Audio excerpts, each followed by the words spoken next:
Keralam election ചൂടിലാണല്ലേ. ഈ സമയത്ത് നമുക്ക് ഏറ്റവും കൂടുതൽ നമ്മുടെ നാട്ടിലുള്ള കുറച്ച് ആളുകളാണ് ഇതര സംസ്ഥാന തൊഴിലാളികൾ അല്ലെങ്കിൽ മൈഗ്രന്റ് ലേബേഴ്സ്. അവരെങ്ങനെയാണ് കേരളത്തിലെ ഇലക്ഷനെ കാണുന്നത്, എങ്ങനെയാണ് അവിടുത്തെ ഇലക്ഷൻ എന്നൊക്കെ നമുക്ക് ചോദിച്ചറിയാം. അതിനുവേണ്ടി നമ്മൾ തൃപ്പൂണിത്തറയിലെ ഒരു ഹോട്ടൽ ജീവനക്കാരനായിട്ടുള്ള ഒരു അതിഥി തൊഴിലാളിയുടെ കൂടെയാണ് ഉള്ളത്, ബൽറ. നമുക്ക് ബൽറാവിനെ പരിചയപ്പെടാം.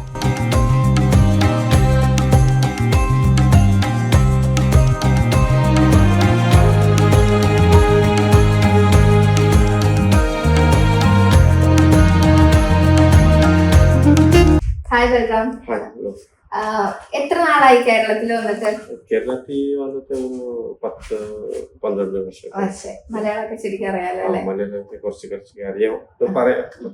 എവിടെയാണ് നേറ്റീവ് പ്ലേസ്? എവിടെയാ ശരിക്കും നമ്മള് നാട് ആസാമാണ്. ഇപ്പം ഇവിടെ വന്നു കഴിഞ്ഞിട്ട് ഇപ്പൊ 10-12 വർഷങ്ങളായല്ലോ. അപ്പം ഒരു 1-2 ഇലക്ഷനുകളൊക്കെ കണ്ടിട്ടുണ്ട്. അപ്പം അടുത്തൊരു ഇലക്ഷനാണ് നമ്മുടെ നാട്ടിൽ വരുന്നത്. എങ്ങനെയാണ് ആസാമിലെ ഒരു ഇലക്ഷനും കാര്യങ്ങളും ഒക്കെ ലൈക്ക് കമ്പയർ ടു നമ്മുടെ നാടുമായിട്ട് കമ്പയർ ചെയ്യുമ്പോൾ എങ്ങനെയാണോ തോന്നിയത്? ഇവിടെ നേരത്തെ ആവും. അപ്പൊ നമ്മള് ഒരു ഏപ്രിൽ ചിലപ്പോ ഏപ്രിലിന്റെ അവസാനം വരും. അപ്പോ ഇവിടെ ഉണ്ടെങ്കിൽ മറ്റേ കണ്ടിട്ടുണ്ട്. അപ്പോ ഒത്തിരി ഒരു ചെറിയ മറ്റേ ഇതിനകത്ത് മീറ്റിംഗ് ആയി. പിന്നെ മീറ്റിംഗ് ആയതിനു ശേഷമാണ് നമ്മുടെ ഇവിടെ മറ്റേ ഇലക്ഷനൊക്കെ ആവാൻ പോകുന്നത്. അപ്പോ മറ്റേ ഈ റൂളിംഗ് പോകുമ്പോൾ മറ്റേ കുറച്ച് പേര് പോയിട്ടുള്ളൂ. നമ്മളവിടെ അങ്ങനെയില്ല. അങ്ങനെ ഉണ്ടെങ്കിൽ അതിന്റെ മുഴുവൻ മറ്റേ ഗ്രാമത്തെ ആൾക്കാർ മൊത്തം പോകും പ്രോസസ്സിങ്ങിനകത്ത് പ്രോസസ്സിങ് ചെയ്യാൻ പോകും. അപ്പൊ അങ്ങനെയൊക്കെയാണ് നമ്മൾ കുറച്ചൊക്കെ വ്യത്യാസമുണ്ട്. അപ്പൊ ഇവിടെ വന്നപ്പം നാടും നമ്മുടെ ഇപ്പൊ കേരളം എന്ന് പറയുന്ന സ്ഥലം രണ്ടും ഒരു ഡിഫറെന്റ് ആയിട്ടുള്ള എന്താ പറയാ ഒരു സ്വഭാവങ്ങൾ കാണിക്കുന്ന ഒരു സ്ഥലമാണല്ലോ. അപ്പൊ ഇവിടുത്തെ രാഷ്ട്രീയ പ്രവർത്തനവും അവിടുത്തെ രാഷ്ട്രീയക്കാരും അങ്ങനത്തെ കാര്യങ്ങളൊക്കെ എങ്ങനെയാ മനസ്സിലാക്കുന്നത്? നല്ലവരാണോ ഇവിടെ ഉള്ളവര്? ഫസ്റ്റ് ഇന്ത്യയിലെ ടോപ്പ് മറ്റേ ക്വാളിഫിക്കേഷനോ എഡ്യൂക്കേഷനോ ഉള്ളത് കേരളമാണ്.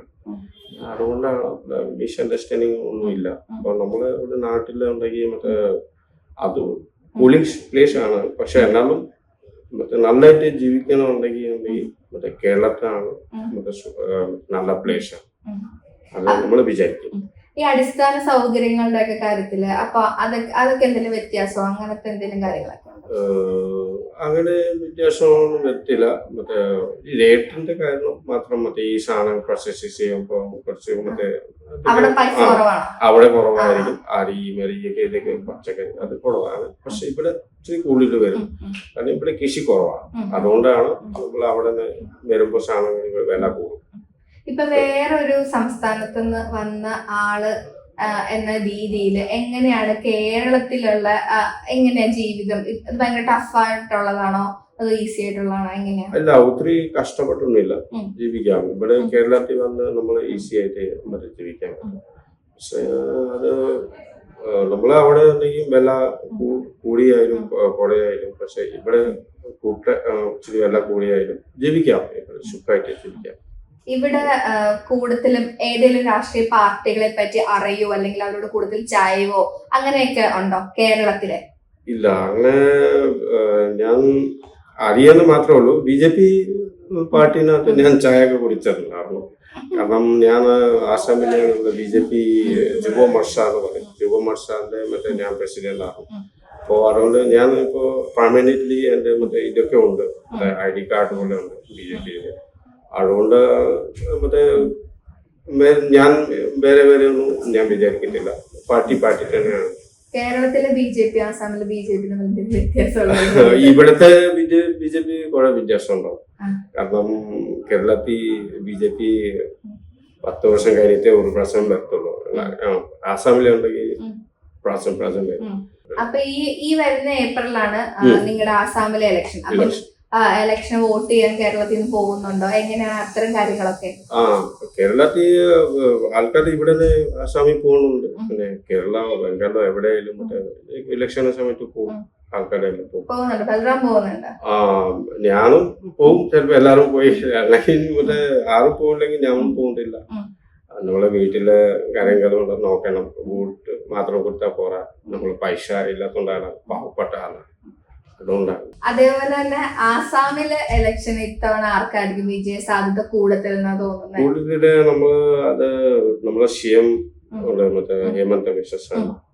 പിന്നെ നമ്മള് ഗ്രാമപഞ്ചായത്തിനകത്തെ ബിമോൽപട അങ്ങനെ മറ്റേ ഉണ്ട് നമ്മുടെ പഞ്ചായത്തിന്, അത് ജയിക്കുകയാണ്.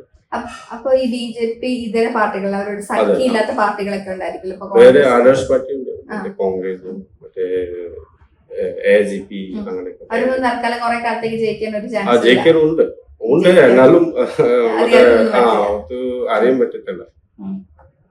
ഒരു 10 വർഷമായി ഇപ്പോ ആരും ജയിച്ചിട്ടില്ല, BJP തന്നെയാണ്. അപ്പോ ഒരു മറ്റൊരു സംസ്ഥാനത്ത് നിന്ന് ഇവിടെ വേരുകളൊക്കെ ഉറപ്പിച്ചു. അപ്പൊ ഇവിടുത്തെ രാഷ്ട്രീയത്തിനെ പറ്റിയിട്ടും ഇവിടുത്തെ പരിപാടികളെ പറ്റിയിട്ടൊക്കെ ഒരു ഏകദേശ ധാരണയുണ്ട്. ഒരു വ്യത്യസ്തമായിട്ടുള്ള ഒരു ഇലക്ഷനും കൂടെയാണ് ഇത്തവണ. അങ്ങനെ പല പാർട്ടികൾ തമ്മിൽ സഖ്യമുണ്ടെന്നോ അല്ലെന്നോ ഒക്കെ പറയുന്ന കാര്യങ്ങളൊക്കെ ഉണ്ടാവുന്നു. അങ്ങനെ ഒരു കുറച്ച് കലുഷിതാണ്. എന്താണ് ബലറാമിന് തോന്നുന്നത്, ഇത്തവണത്തെ ഇലക്ഷൻ ആര് ജയിക്കും, ആര് തോക്കും, എന്തായിരിക്കും ഇവിടെ നടക്കാമെന്ന് തോന്നുന്നത്? മറ്റേ ഈ പ്രാവശ്യം കോൺഗ്രസ് വരും. കാരണം കേരളത്തിൽ ഇലക്ഷൻ ആണെങ്കിൽ മറ്റേ ഒരു 5 year മറ്റേ LDF ആയിരിക്കും, 5 year കോൺഗ്രസ് ആയിരിക്കും. കാരണം ഈ പ്രാവശ്യം മറ്റേ LDF ജയിക്കും, അടുത്ത പ്രാവശ്യം കോൺഗ്രസിനെ ജയിക്കും. BJP പേരില്ല, BJP കുറവാണ്, ചാൻസ് കുറവാണ്. അപ്പോ പിന്നെ ആദർശ് പാർട്ടിന്റെ മറ്റേ അറിയില്ല എന്തുകൊണ്ട്, പക്ഷെ ഈ പ്രാവശ്യം കോൺഗ്രസ് മറ്റേ ചാൻസ് ഉണ്ട്. ആഗ്രഹം.